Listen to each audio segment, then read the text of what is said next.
Šodien turpinām jūs iepazīstināt ar izmaiņām ceļu satiksmes noteikumos, kuras stāsies spēkā no 2016. gada 1. janvāra. Šoreiz varētu pievērsties tiem jaunumiem, kas skar tieši satiksmes organizāciju. Un, ja mēs paturpinām to tēmu, ko mēs esam līdz šim runājuši attiecībā uz velosipēdu vadītājiem, attiecībā uz viņiem piemērojumiem ceļu satiksmes noteikumiem, tad galvenie jaunumi šeit ir divi.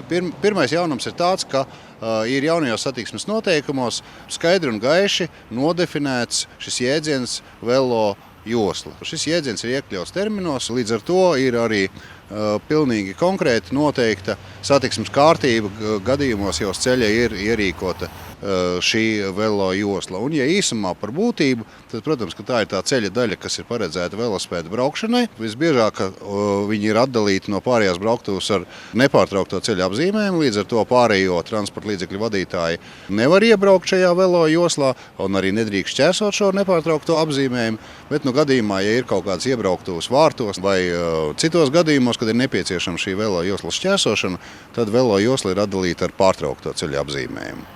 Attiecīgi stāvēt uz velo joslām man nevar. Jā, patiešām tas arī diezgan plaši izskanēja jau pagājušajā gadā, kad Rīgas doma pirmo reizi ierīkoja šīs velo joslas Rīgas pilsētā uz vairākām ielām, un patiešām velosipēdisti sūdzējās par to, ka šīs velo joslas tiek izmantotas stāvēšanai. Protams, ka uz velo joslām stāvēt nevar. Otrs tāds jauninājums attiecībā uz velosipēdu vadītājiem ir tāds, ka ceļa apsaimniekotājs, arī acīm redzot, pirmkārt tas attieksies uz Rīgas pilsētu, tomēr var atļaut velosipēdu braukšanu pa sabiedrisko transporta līdzekļu joslu. Protams, ka tas notiek tādā veidā, ka tiek uzstādīts attiecīgas ceļazīmes. Ir arī tādi jaunumi, kas attiecās uz pārējo transporta līdzekļu vadītājiem. Ir gan jaunas ceļazīmes, gan jauni ceļa apzīmējumi, bet lielākai daļai no šīm ceļazīmēm ir patiešām tāds informējošs vairāk raksturs, un viņas ir paredzētas tam, lai optimālāk organizētu ceļu satiksmi.